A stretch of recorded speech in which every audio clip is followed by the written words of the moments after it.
I'm just gonna hope this. Oh, it's on. What's up, guys? How we doing? This is great. This section right here, it's very loud. And there's the lights. There's the lights. All right. First of all, I'd like to start this off by saying the moldy bread was an accident, and that's my fault. The moldy bread Tyler talked about, that was an accident. But my name is Ian Smith. I'm a high school student here at Hope, and I'm also a small group leader for my 7th grade guys in the first service. But as you guys know, the last couple weeks we've been talking about different emotions that we commonly feel. And this week I'll be talking to you guys about the emotion fear. And let's be honest with ourselves. Fear is something that we experience all the time, whether it's a bad report card or if there's something more serious like loss of a loved one or just being alone in general, maybe even like heights. And on the topic of heights, I actually know someone in this room today that is afraid of heights. let me go more into that. See, actually, this story dates way back to like June, July 2019 in Kentucky.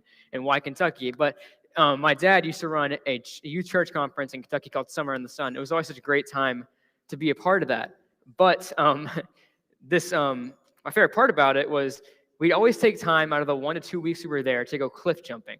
So raise your hand if you've ever been cliff jumping before. There's like 5 of you, okay? So put your hand down if you didn't like cliff jumping.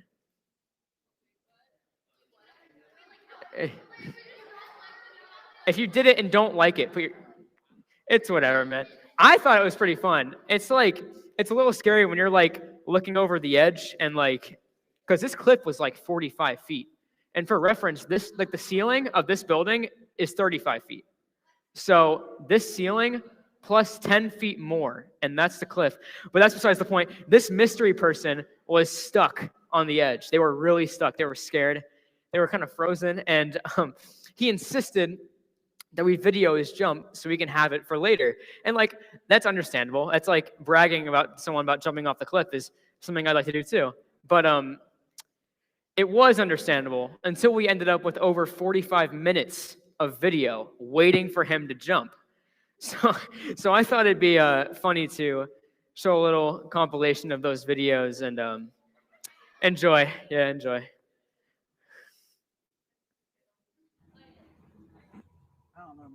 I believe in you. It has less branches to hit. There's no branches to hit there. There's a tree in front of you. Well, Let's count them down, guys. Ready? No, it does not work with me. imagine It just like, gives me more anxiety. should I stop filming? Because I'm 30 seconds in of you looking like a wuss right now. I'm gonna wreck myself on this branch. You are such a pansy. You Because I like wanna wreck if you myself? fall. Right now, I'm in a very existential place in my life. I'm just worried about breaking a foot or a toe. That's like what's like my You will first not thought. break your foot on water. Yeah, you do. It's no But big good deal. things come to those who wait. Isn't that in the Bible somewhere? Don, you just said it took you forever to jump. Have some grace. I have grace, man. Your grace is very mean. Yep, that's Tyler. Tyler is a mystery person. Let's give a round of applause for Tyler. Come on. That's actually me and my dad in the background telling him to jump that whole time, but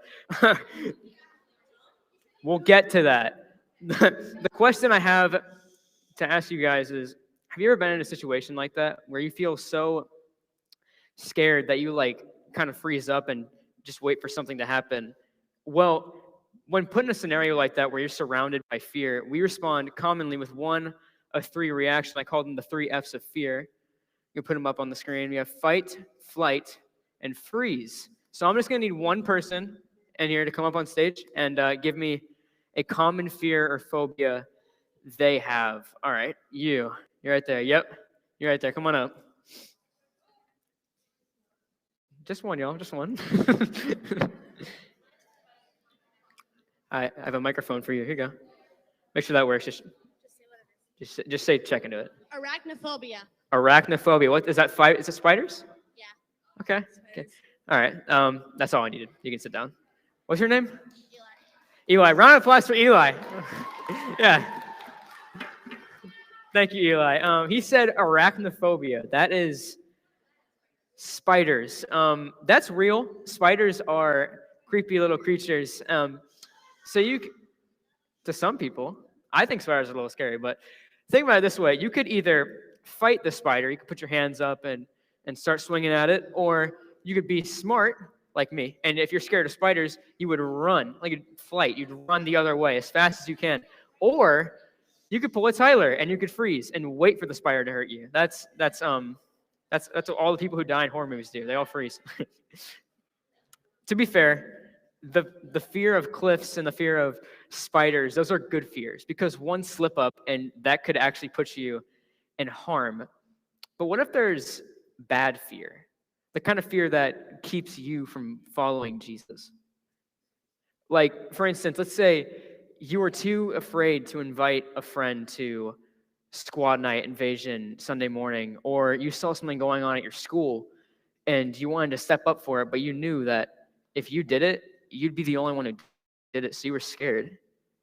Well, there are many people, there are many stories in the Bible about fear, but the one that sticks out to me the most is the story of Jesus and his disciples on this little tiny fishing boat in the middle of a really big storm. So if you have your Bible with you, you can go ahead and flip over to Matthew chapter 8, verses 23 through 25. If you don't, you can read with me on the side screens. The verse says, "Suddenly a fierce storm struck the lake, with waves breaking into the boat. But Jesus was sleeping. And the disciples went to him and woke him up, shouting, 'Lord, save us. We're going to drown.'" We'll get to that. The craziest thing about this, that verse to me, is that Jesus found a way to sleep on a boat in the middle of a storm. And I don't think, this is old, so I don't think there's like an under part of the boat where you can go inside. I think he's literally just on the top of the boat, on a chair, just sleeping, and rain's pouring on him and stuff. And but it gets crazier. If you can go on to verse 26 and 27, it says, Jesus responded, "Why are you afraid? You have so little faith." Then he got up and rebuked the wind and waves, and suddenly there was a great calm. The disciples were amazed. "Who is this man?" they asked. "Even the winds and the waves obey him." That's crazy. That's even more crazy than the last thing. Because the disciples woke up Jesus. They were scared for their lives. And Jesus was like, "Why'd you do that?" Got up, put his hand up to the sky and said, "Chill out." And the storm is gone. The fear gone. But it was replaced by something else. That fear was replaced by faith. Jesus understands that fear is natural, but the thing is, he will always be stronger than whatever it is we're fearing. He will always be stronger than whatever it is we're fearing. And so there's actually a fourth hidden option within the 3 F's of fear. And the fourth one is faith. Fear is replaced with faith. Fear never has to be the boss of us. Because when we feel like we're going out of control, we just have to remember that they're out of control. It doesn't exist for Jesus. He always is prepared for what's coming next. So, Ian, how do we trust God with the things that scare us? It's a good question. Well, if we flip over to verse 1 Peter chapter 5, verse 7, we can see that the verse says, "Give all your worries and cares to God, for he cares about you." See, God cares for us, and he cares about us a lot. So much, in fact, that he would step into your fear with you to make sure you're okay. Let's say you have a basketball game, and you're playing a high school varsity basketball team, and you're scared because you're going to get crushed. And then LeBron James comes onto your team. It's like, "I'm going to play for your team." It gives you the kind of confidence to play your best because you know that you have someone amazing on your side. So remember that he cares for you no matter what. That's step 1. Step 2 would be, if you want to give your fears to God, one of the best ways to do it is to talk to him about it. So prayer. But before you pray about it, I recommend that you do something like I always do this. I write down my fear on a piece of paper. I need to come to terms with what's going on in my head before I can find the solution to it all. So I like to write it down on a piece of paper and then pray about what I've written down on that paper, and then use the solution given to me. And there's one more step, and this is more optional. It's for the people who just heard what I said and said, "I don't think I can do that. That seems really difficult to come to terms with that right now." There's people all around this room that can help you. There's people like Tyler, Aaron, myself, all your small group leaders. We're here to help you identify that fear so then you can take it to Jesus and find the solution. I have a challenge for you guys before I pray us out. I would like for you guys to memorize verse 1 Peter 5-7. It's only like 11 words, y'all. Come on, you got this. Give all your worries and cares to God, for he cares for you. You guys want to take a picture? 13. All right.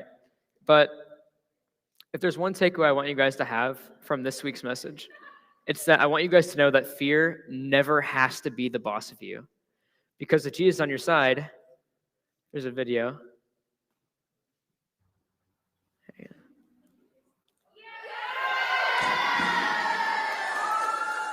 Anything is possible. I'm going to pray us out, and then Tyler's going to come out and dismiss the small groups. Dear God, thank you for this opportunity I have to talk to these amazing students and point them in your direction so they can take their fear to you and feel safer. I pray that you help them with all the fear that's going on in their lives. And in your son's name I pray, amen. Amen. All right. Hey.